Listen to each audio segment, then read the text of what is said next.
Welcome to the next episode of Culture Pulse. Today I'm joined by Piret Ploom. Oh, there are a lot of challenges on a daily basis. I think it's just such an important thing to encourage the feedback. Stability is super important for you. I'm sure that many people will get inspired by your story and all the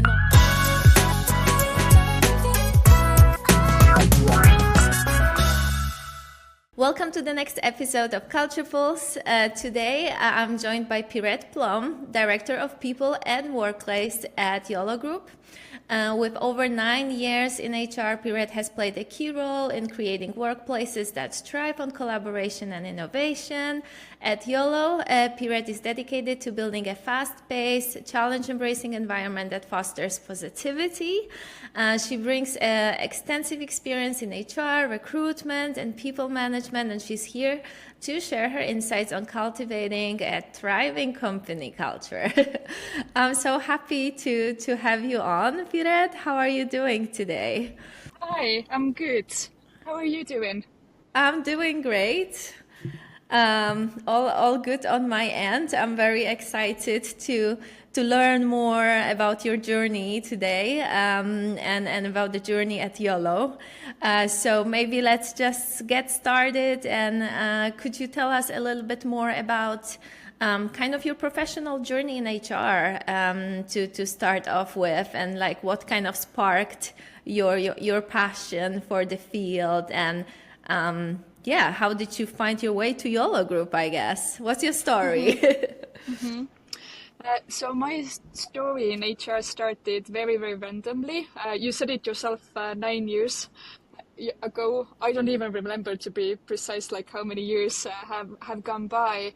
But as I said, it started randomly. I was a trainee in one of the biggest banks in Estonia called Swedbank, not working in HR at all. Mm-hmm. And by then back then I was studying in university, doing my bachelor thesis in public administration and political analysis. So again, nothing to do with HR. And I was doing a summer internship, and which went very well in the how to call it even now in English, in the basically office branch, like when you enter to the bank, like the one who's like greeting the customers, saying like, "Hi, why are you here? Yeah. Please take a number, go take a seat. The client servant will be with you in a second." So that was basically my job. And I really like to work in a bank. So when they approached me and asked if I want to do another internship in HR team this time, then I was like immediately in, and that's where it really took off. So I was supporting the recruitment team with different activities, calling candidates to invite them for an interviews, organizing some job shadowing events, all these kind of things. And then I think it was 3 or 4 months after being in the team, they had an opening for HR specialist role, and that's where it really took off for me. So I got the permanent job. Started with the HR admin, employment law, all the basics in the HR world, and the rest kind of like is a history. So throughout my journey, I have been in different companies. Already mentioned the banking sector, but also in technology, in iGaming, in different roles, from like going from, as said, HR admin and people operations to recruitment, to the project management, to succession area leads, to employer branding, to being people partner, all these kind of like different roles, which kind of built up my career to really join Yolo. And Yolo happened also by accident. It wasn't my intention or plan at all. In fact, back then we were known as Coin Gaming. Yes, I remember that. I didn't know anything about the company. They reached out to me in LinkedIn, and then I was like investigating, and I didn't understand anything that they're doing. I was like, okay, something related with gaming, but not exactly sure who is leading, who is doing what. And the role that they offered didn't seem to be interesting for me either, because they were looking for a people partner for the Bombay studio. But I was like thinking that, okay, what the heck, I will go and check them out, and just it's interesting to see what others are doing. And funnily enough, I actually missed the first interview because I mixed up the dates, which Oh is my. something that I never do. So it was super, super embarrassing. But then they gave me another chance, and then I made sure that I will go very, very early, that I will not be late. But as they were just moving to the new office area, they didn't have any signs out, or I didn't know the area really well either. So I was like circling around the building basically for 45 minutes, looking for someone or looking for the right door that I can get in. Yeah, so once again, I was late. Finally, I Oh managed to my. find someone who came out of the building. I got in, and I knew that the interview was going to be on the third floor. So I ended up being straight away in the kitchen, and I was like, okay, where I'm gonna go from here? Like, what's going on? I didn't have anyone's number, nothing like that. So it's just like reaching out to one of the developers and asking like, hey, I should have an interview. Like, do you know where I should go to? And then finally the interview fortunately was also late because they had another meeting going on, so it was like a very, very messy kind of like beginning and start, but the interview went extremely well with the previous head of people, Kristi, and we just hit it off straight away. I think we had like 2 hour interview, and all the like other meetings after that were super, super good. That's how I ended up in Yolo, while I was actually saying that I don't want to work in iGaming. Probably that's not something that excites me. I don't want to work for a big company. I would like to go to a small like startup. Like I had all those like requirements in my head figured out, and then it still like ended It up was being. just meant to be. You felt It right at was. home at YOLO. Yeah, it was. Candidates always ask like, okay, but what's keeping you here, or why are you in Yolo? And then I'm always telling the story as well that the minute I stepped into this building, I just felt that it's so right, that it's exactly the right place for me, and that the feeling like that kind of like says it all. Yeah, and I'm sure that the culture like contributes massively to it. And now you kind of like obviously a big part of building and extending it. So obviously we're gonna talk a little bit more about it. But when you first joined, like what were your initial impressions on the company culture specifically? Was there something that like kind of stood out to you like straight away? Yes, the diversity and how friendly and welcoming people are. Like, obviously, I have worked with friendly people and in the international environments beforehand as well, but here it was so different that people didn't know who you are, where you're coming from, or what you do.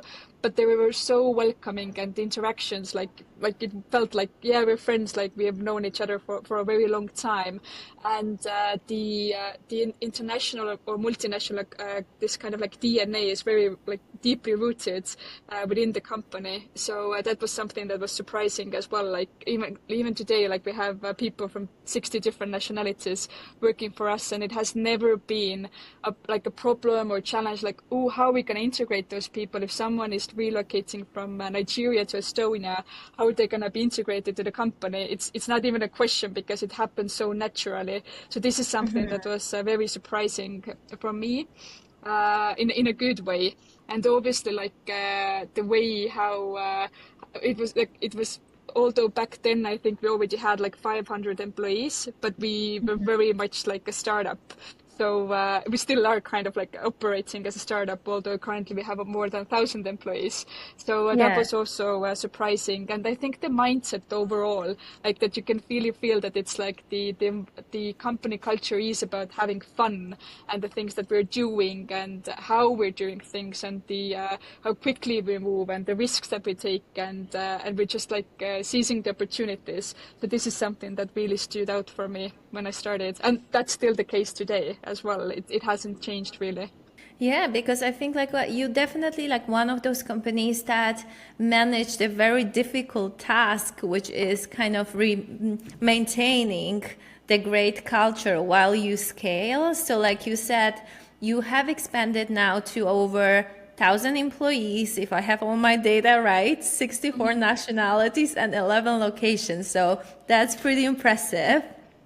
So I was wondering, like, how would you say Yolo Group's culture has evolved as the company expanded? Because I know many startups, many scale-ups kind of struggle with that part to keep, you know, great retention and happy team and this fun, fast environment that you guys are cultivating, while, you know, obviously the company grows quite rapidly. I think it comes back to the core DNA of the company. Like, do we know who we are and what really matters to us?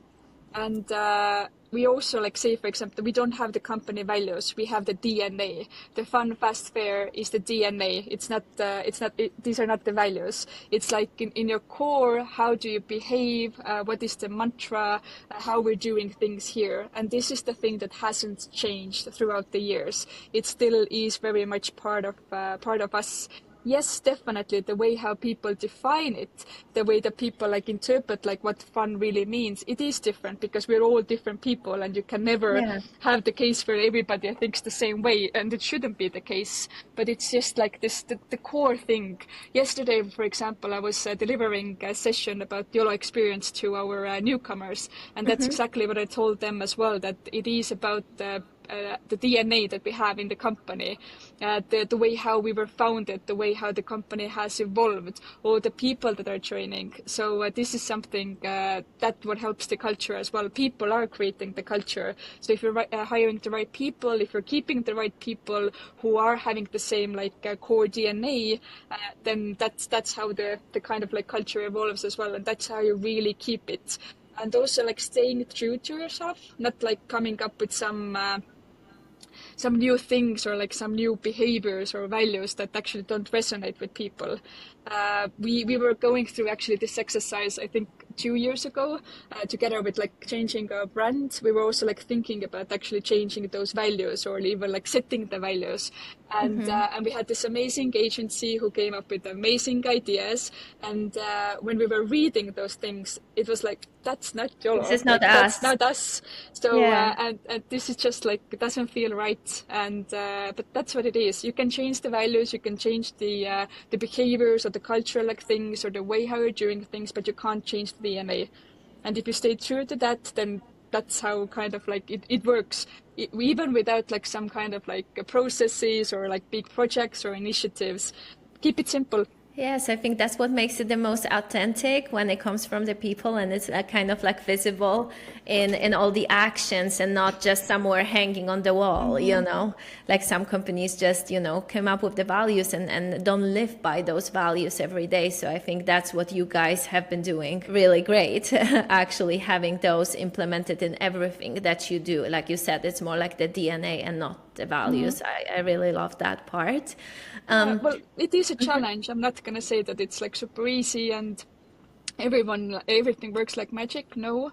And sometimes people are saying that we're more like fast rather than fun, fast, fair. So there are like occasions as well. But yeah, overall, I still do feel that. And as I said, like when I'm even in front of the newcomers who have been in the company maybe 1 day, 2 days, a week, you can even feel the vibe that it's the YOLO vibe. And that's what it's about. Yeah, so you touched upon one challenge. So just wondering, because I'm assuming it's a lot of work. Like you do make it sound like, you know, you guys have been doing an amazing work with hiring the right people, which is the key. But I'm just wondering on a daily basis behind the scenes, what are kind of the challenges that you and your team are facing? Oh, there are a lot of challenges on daily basis. Like as I said, and I'm definitely not saying that everything is super perfect and we're excelling at everything. I always think that there's room for improvement. But the biggest challenge is like the same as it's gonna be probably for 10 years from now. How to keep people engaged, how to retain them, how to make sure that they are happy, that they can do the job they are hired to do, and empower them, and make sure that we are on the right track. How to keep up with the challenges that the external environment is throwing at us. at all times with COVID and wars and all the things that are currently like going on, how to support people in this type of like challenging environment. So I think these are the things that we're struggling on daily basis. And you mentioned that, yeah, you're hiring the right people, but we don't always do that. We fail with that sometimes as well, because sometimes our own expectations are not clear. Sometimes people misinterpret things. So there are like all those like different cases. With people, there's always like 1,000 like things that can go to the south, can go very, very well. So that's what really like challenge is about, and obviously like keeping on growing, like where to find the talent, how to build up new offices in new locations, and create this culture and create this vibe there as well that we have here in our other like bigger offices. So all the like very regular things that I think every single company kind of like has. I wonder also, like, what is kind of your approach to maintaining a sense of community and engagement now that the company grew? I think it's very easy when you have a startup and you can all just, go out for a Friday dinner all together and everyone really knows themselves. And now with companies going like more towards remote setup or hybrid setup, scaling, how do you kind of like, what are your ideas on how to maintain kind of like the sense of community within YOLO? I think that it starts with small things. The way how you're building up even like, I don't know, new policies, or how you're communicating with people. What type of like events do you have? Like what type of information you share? Also like how team leads are bringing their teams together. How they're building up this like relationship. All these like different smaller and bigger elements. Recently, we just, I think now it was like a month ago, we implemented or started using a new tool called Office Vibe, which is this very like interactive feedback giving tool. And this is something that people are so excited about. They are like praising and recognizing each other, sharing the good vibes. They're sharing their feedback on how they're feeling, what could be improved. And this has actually started this like very good and healthy like discussions around some of the things, and people are like more engaged. And also like besides having this like annual or biannual engagement survey, we're actually like checking the temperature all the time to understand, okay, now we had this bigger structure change, how people are actually feeling after that, what are the areas that we need to focus on. So this is something that is currently, for example, how we can build up this culture or keep the culture, understand where people are, where do we need to focus more, and not only like there's no one size fits all solutions anyway. Some teams might be doing like extremely good, some teams might be like very low in their motivation for whatever X reason. So you have to find different ways how to support them in certain occasions.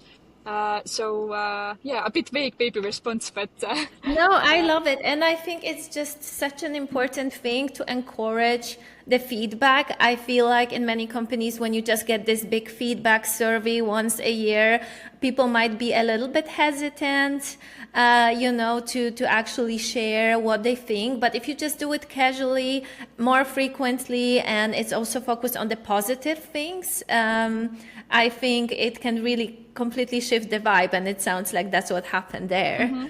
Yeah, and if there is one question, like I don't know what's the exact wording, but basically asking like, what do you like the most about YOLO? And what people bring out is the people, the culture, the way how we're doing things, the fun, fast, fair. So again, this is not something that I'm saying because I'm the director of people and workplace, but actually people are feeling that. So, and I think that's the biggest compliment that you can ever get. If people are bringing this out themselves, they are actually feeling it and they actually enjoy it. Yes. So how did you come up with the idea to implement it? Where did it come from? It came from one of our CEOs, who is a big advocate, and he used it in his previous workplace, and he loves to hear the feedback. They all do. They love it. Like they're very, very people oriented, and actually they're going through the comments, they're responding personally, even though their schedules are crazy, right? So that also shows that they truly care. Yeah. They truly want to know how people are feeling, how we can improve, listen to their ideas, not only coming with their own. So, and that's again part of part of how our leadership works. So how involved they are in those daily stuff as well. And so that's on the CEO to the praise is on him to come up with that. Yes. And I think like we discussed it before that a lot of the culture comes from the people, but I do think like when people feel that there is a bridge between, the team and the HR and leadership, and the leadership is on the same side as the people and they really care, it like creates like another level of trust within the business. Yeah, and what is also maybe special in Yolo is that our founders have been very, very hands-on, right? Right from the beginning, and they still kind of not anymore that hands-on on operational level, but still they have been very, very involved. They have put their hearts and soul into this company, so that has also created this community and the vibe, and that's how our leaders currently are leading as well, that they truly, genuinely care what is going on, and they take things seriously. It's not just that we are reporting to some external board that is out there or some external shareholders or stakeholders. No, we own the ecosystem, and we have a strong ownership around what we do here. Yes, that sounds great.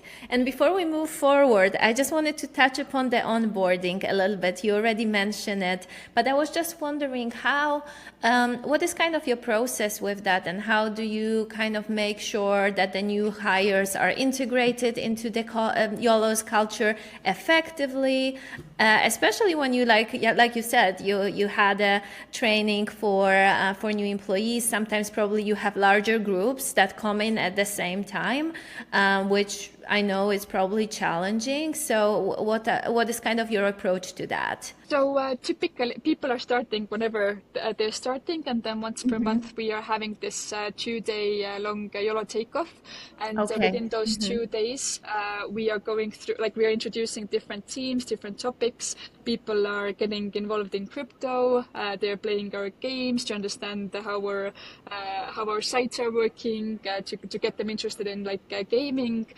So this is basically the training program. Obviously all the team, all the newcomers will have their own dedicated onboarding plan as well, made by their manager, based on whatever is their role specifics, who they need to meet, what they need to read, what they need to learn, and then we are asking feedback after 1 month in the company as well, how they have been doing, to get a better understanding of how was their onboarding experience. And we're constantly revisiting. We actually just updated our onboarding survey. We felt that the previous one maybe didn't give us that much input on how the newbies are really feeling, so we're constantly adjusting the process.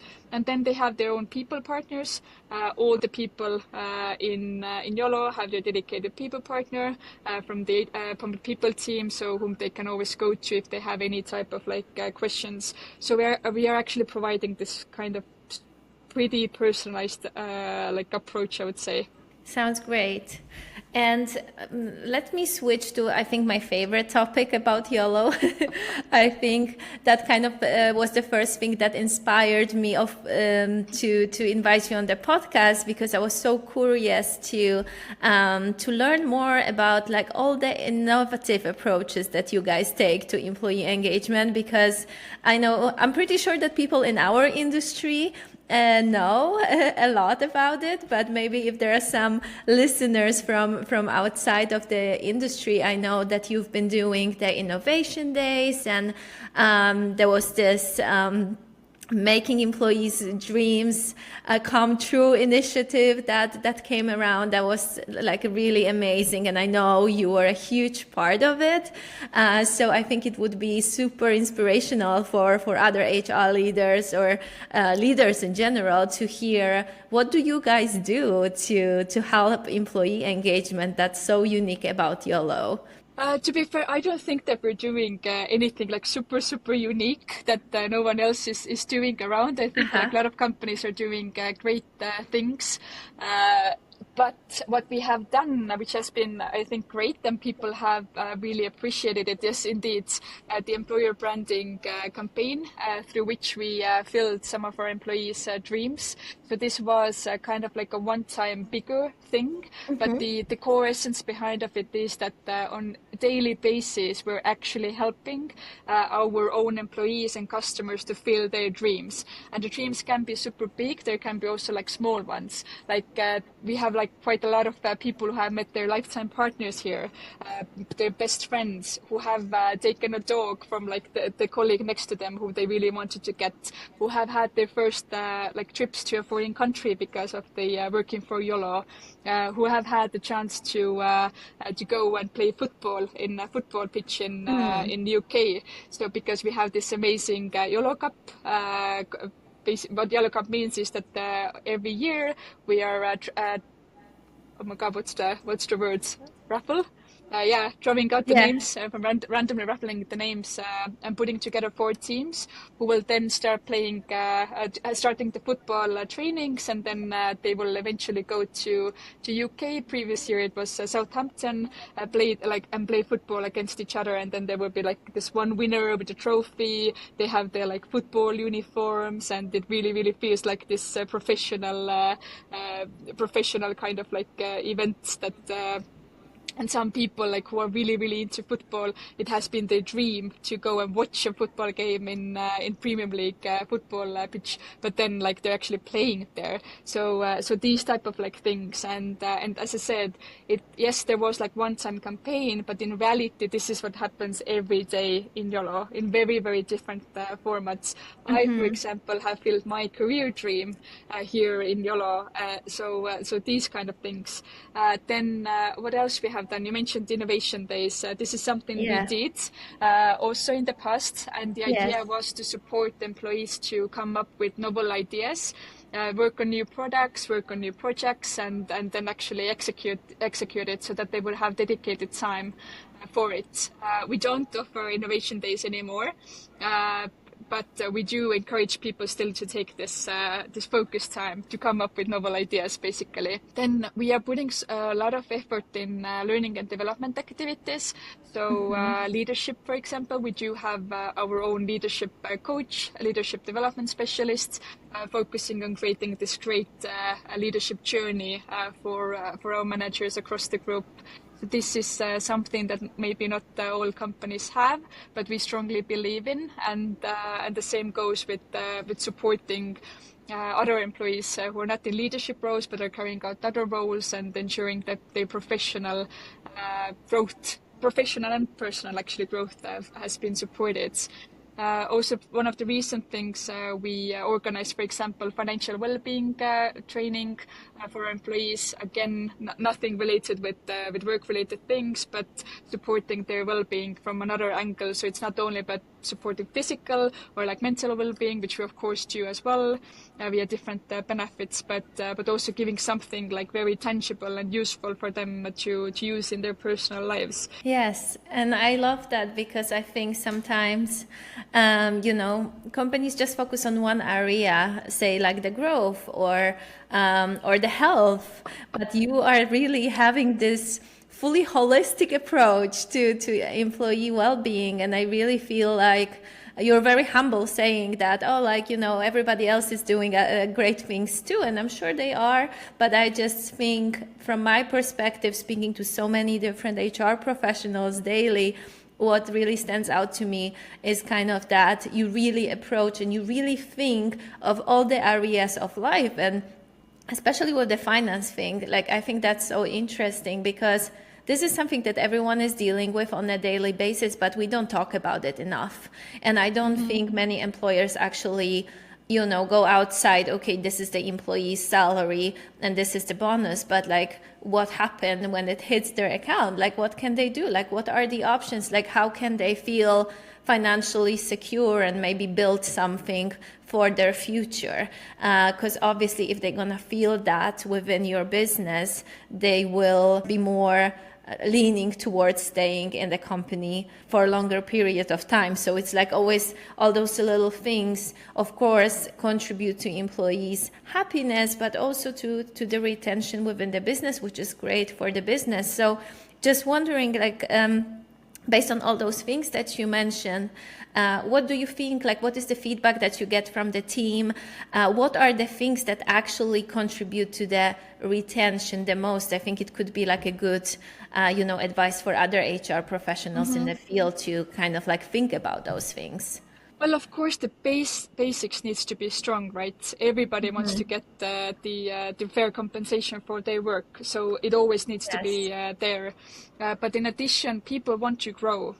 They want to grow a profession. They want to have the opportunities. So this is something that definitely we do have quite a lot in here. And even if people sometimes leave Yolo, then the recent trend has been that they want to come back. So I think it was two or 3 months ago now, where like 5 ex-Yolos came back at the same time. So it was like, wow, like that's so amazing. So the opportunities, the growth, the environment obviously needs to be supportive. They need to be like physical environment, and also just like working environment in general, relationships with the colleagues, the way how we treat people. So these, like, I would really, again, quite the basic things that needs to be right for employees to stay.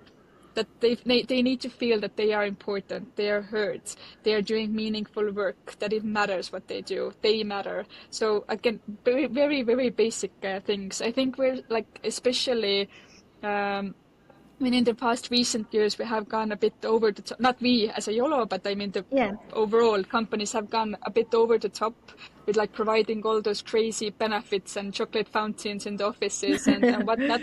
But at the end of the day, it doesn't matter.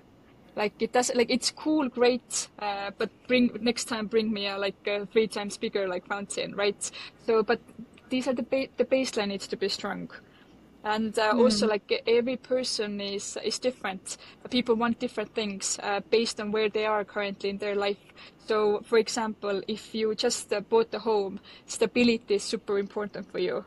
Compensation is extremely important for you. If you're having a kid, flexibility is something that is important for you, because like they get sick, they need to go there, they need to come from school or kindergarten, and there's always something going on with them, right? So again, based on what the individual needs, you need to provide the right like approach for them. Because in some like years, it might be that they only want to go to different conferences and trainings because they want to grow a lot and they want to go higher, and then they feel that, okay, now I have reached some like level. Now I want to like a bit take a step down, focus on my family life. I need now more flexibility. So like this is where it really comes from. I think it's actually also simple. like just flexible, and kind of like adjust and listen to the people you have on board. But I have run some surveys just out of curiosity and asked professionals both in Europe and in the US, what are the things that are the most crucial when changing a job and when making decisions whether to stay or not. And it usually comes down to the basics. Like you said, of course, the salary is important because of the stability and then the opportunities to grow. And I always mentioned all the benefits, but like you said, like this is an additional nice perks to have. I think in the US market, it's slightly different because, of course, the healthcare, that's part of the stability from my perspective. And of course, in Europe, this is something that we take for granted. In the US, not. So I see like a little bit differences between those two markets when it comes to the benefits. But yeah, we don't see healthcare maybe as much as a benefit in Europe because we just have it. In the US, it's different. But overall, it always comes down. Whenever I'm running those surveys, it always comes down to the basics, to having the stability, great culture, and just place where you can grow and feel appreciated. And I think that's something that goes above all the other basic needs as well. Yeah, for sure.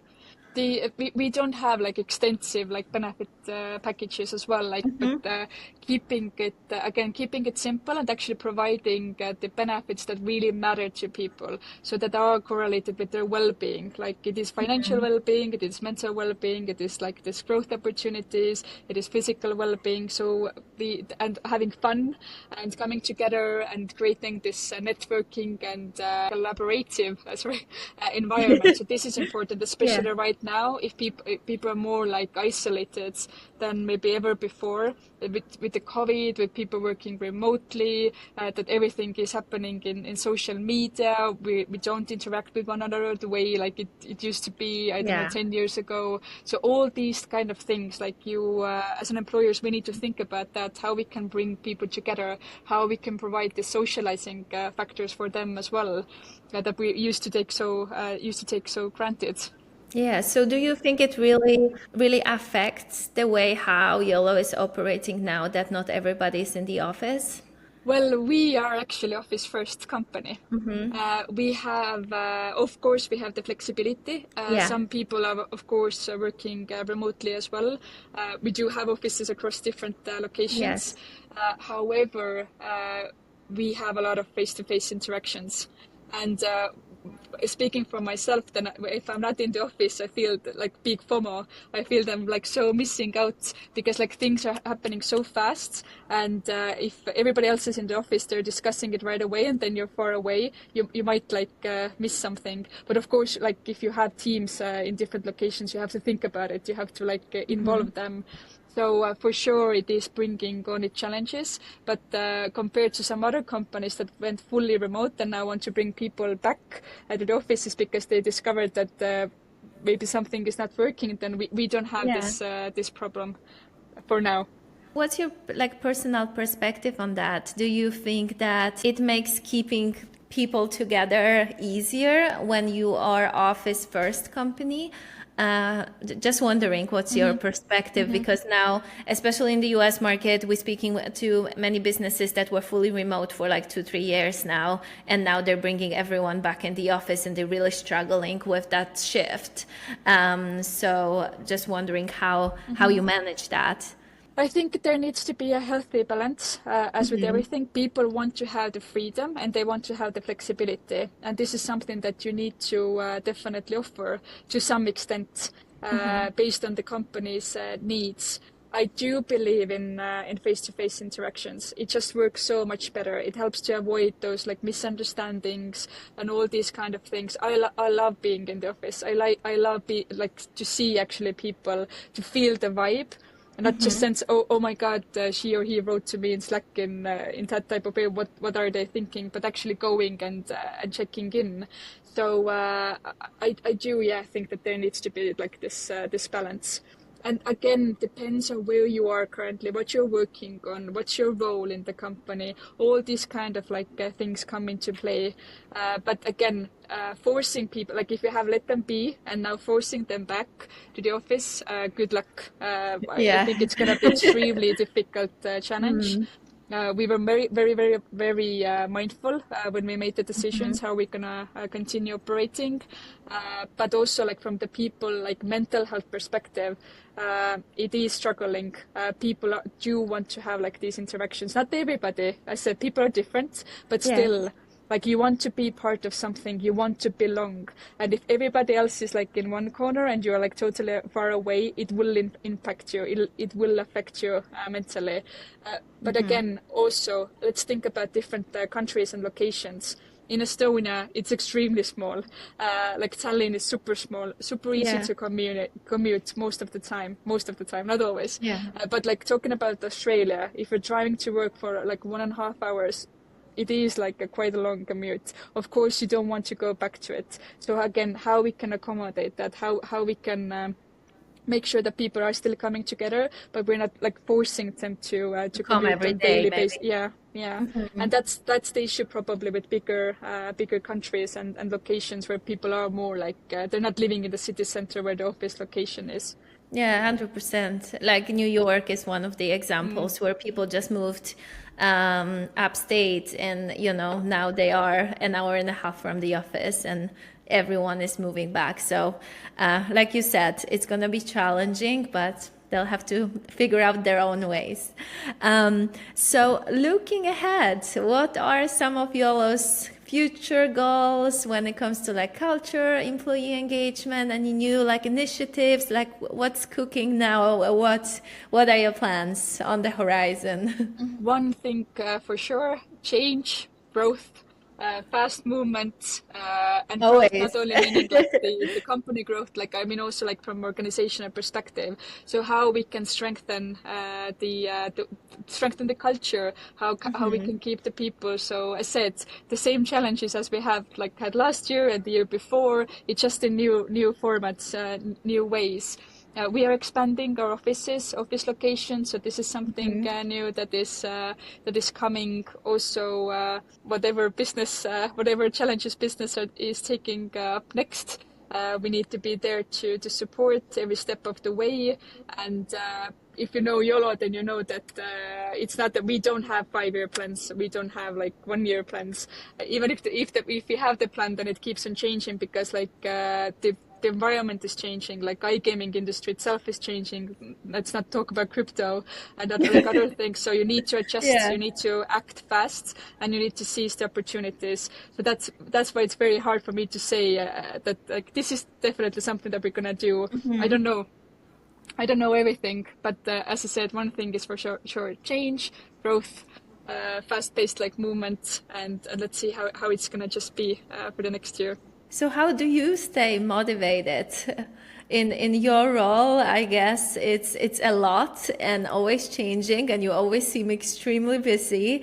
And so how do you kind of like stay motivated? Are there any like mentors, leaders that also help you to stay like inspired and keep learning? I'm very lucky to have so supportive and strong CEOs who are there to support me as well, support my growth, support me when I having struggles or whatever else there is, like keeping up the fun spirit and all of that. So this is definitely something that drives me. If I can see that I can contribute and I can support them and I can really make an impact for the organization, I need to see the improvement. I'm very improvement oriented. If there is like, if we're like stagnating, then that's not for me. Like I need to say, okay, how we can go better, like how we can do it in a better way. There constantly needs to be this movement, and in YOLO there's a lot of movement. So that definitely drives me. That's not gonna be a struggle. No, it is a struggle. It is a struggle, but a different type of struggle for sure. Yeah. I do have mentor. I always had a mentor when I started in this head of people role years ago. So the mentors have changed depending on what topics I have at hand.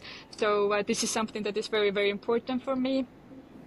To actually have someone next to me to like pitch the ideas and like so that they can guide me and be honest with me if they feel that I'm actually not doing maybe something in the best way. My team is the one who is always of course motivating me. My business stakeholders, the seniors, like the people. I think that's the like one common that's like the key. thing for sure. Yeah, and the drive, the movement. You're definitely surrounded by good people. And that helps to kind of stay motivated on a daily basis because, like you said, there are so many challenges thrown at you every day and you kind of need to face it and stay positive in a way. So I'm sure it helps to have the right team around you. Absolutely. So for those who kind of like maybe start in HR or are just interested in general, do you have any advice on like maybe where to look for the latest trends or any specific resources, networks that are like valuable for you specifically? Number one thing, trends are trends, great. You need to know them. You need to keep up with them for sure, but listen to what your business needs. Like be close to your CEOs or like however the structure looks like in your organization, be the partner for them. That's where you get your information and that's where you get the understanding of what the business actually needs. Otherwise, it's easy to come up with, oh, but like other companies are doing that, we should be doing that. But if it's not something that business needs, then it's not going to fly either. Yeah. So, and of course, with the like being close to the CEOs or senior management is one thing, but actually understand your people as well. Who are the employees? What are their needs? So again, where the organization currently is in their like kind of like life cycle, because that's kind of like what defines if this idea of yours is going to be successful or not. Don't know the balance between pushing and then like backing off as well if needed to be, because maybe something, it might be a great idea, but it's not the right timing. And I have seen it like for several times that I have tried to implement something and it has been pain and it hasn't worked, of course. Even if the CEOs have been backing it up, it just hasn't been the right timing for the rest of the organization.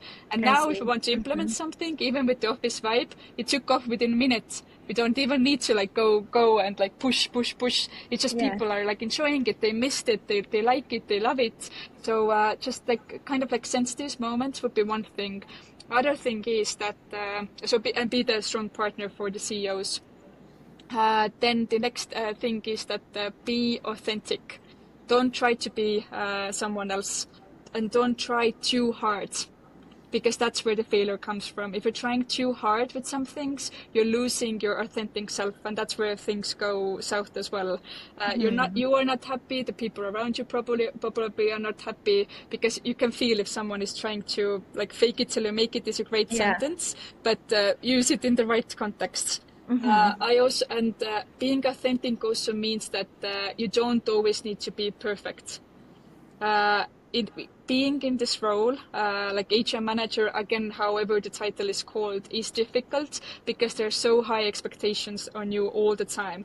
You need to be the role model. You need to be the person knowing it all. You need to be a great leader. How otherwise you can like coach others and say how they need to be great leaders. So all those is kind of like external pressure and probably internal pressure as well.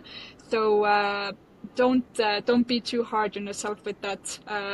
I remember one manager once told me, my own like a leader told me that, Piret, when you're working in HR, you always have to smile.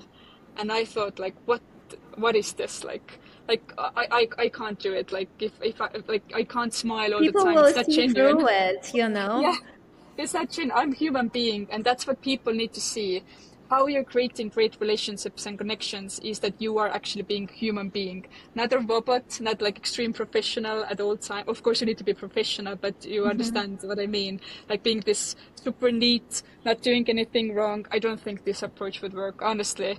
Like be authentic, be yourself, be chill, be human, and that's how you're building those great relationships that you need if you want to be actually successful in HR roles. Sounds great. And I love that you mentioned that you need to be close to the business, because I think sometimes those two functions kind of drift away. There is this understanding that in HR you need to be close to the people, but you're never going to be close to the people if you don't understand and communicate the business needs as well.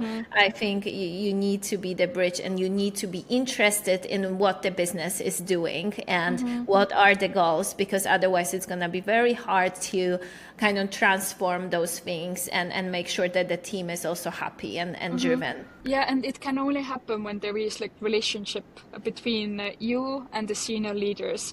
If you're going in and only like saying that I have the title and I have the role and now you need to involve me or you need to do that, that's not going to work either. So again, I would suggest that think about how you can actually be the partner for the CEOs and the senior leadership team, how you can support them, not only for their role and not only like asking approvals for them or whatever you need, but actually what they need, because like they are responsible for everything in the company and they are whole human beings themselves as well. So how you can actually be there for them, and also in different setups. I know I'm extremely lucky. I have been very, very lucky with all the CEOs that we have in the company, and I have a good relationship with them all, and they're extremely supportive. But that's the case because like they can see what value can I bring on the table, and that I'm generally being the partner there for them. And also having fun. Again, if I would be only like, okay, let's do things by the book and all these kind of like things, then it's not gonna work. But like playing football with them on the football pitch, or like singing karaoke or doing these type of things, it is part of like this building relationships. But again, of course, people are different. People like different approaches. CEOs are also different across the companies. So again, know the people you're working with and then choose the right approach. Yes, sounds great. And before I let you go, I have one more question. I know that you're very humble about everything that you're doing at Yolo, even though you have created such an amazing place to work.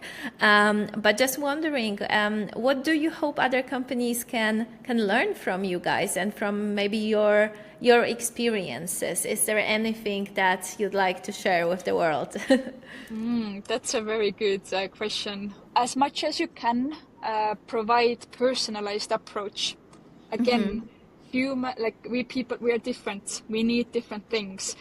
One size does not fit all, and I think this is like something that sometimes companies fail in at. That there is like this one policy applies to everybody the same way. Yes. For 95% of the people it does, but this 5% might need something else from you. So be flexible to provide it, and really understand your people and really understand where the company is currently and what you need to focus on. And don't waste too much time on making decisions or just like polishing some things. Like move fast. So we're definitely moving fast, sometimes too fast, but still. So otherwise, you're going to lose the momentum. I know companies that they're like making decisions. If something should be changed for a year, it has already gone passed by, because the environment is changing so often. Use the opportunities. Take them. That's how I think that's why we are so successful, or have been so successful, because there's an idea. We're gonna go and execute it, and we're gonna run with it. Maybe this. Yes. Be people oriented. Yeah, and I do think that there are certain companies where you have an idea, but there are so many processes and so many layers that by the time you get to actually the execution part, maybe this idea is not relevant, or maybe the timing is not right for that idea anymore. So I think that's a great piece of advice that you can share for sure. Just get things done. It doesn't mean that it doesn't happen in here, because like some people definitely say that, oh my God, we're so bureaucratic now. So it can happen, and I know it's very difficult to again know the balance and all of that. Easy to say, always easy to say, hard to execute, but just like something to really like think about. Does this process need to be that heavy? Keep it simple. This is one of the favorite sentences. One of the co-founders is always saying that, keep it simple. Okay, well, let's wrap up with that. Thank you so much, Piret, for your time and for sharing all those amazing insights. I hope that, I'm sure that many people will get inspired by your story and all the knowledge and the experiences, all the advice that you have shared. So thank you so much for your time. And I think I'm just gonna link all your details when the episode is live. So hopefully, we can keep an open conversation this way. Of course. Thank you so much for having me. It was a real pleasure. Thank you so much. Have a great day. You too. Bye. Bye. Thanks for joining me on Culture Pulse, the heartbeat of your workplace. I hope you enjoyed today's episode and found some insights to take back to your team. Don't forget to subscribe for more discussions, and for all the latest updates on the podcast, follow Magic Mondays Miami on LinkedIn. See you next time!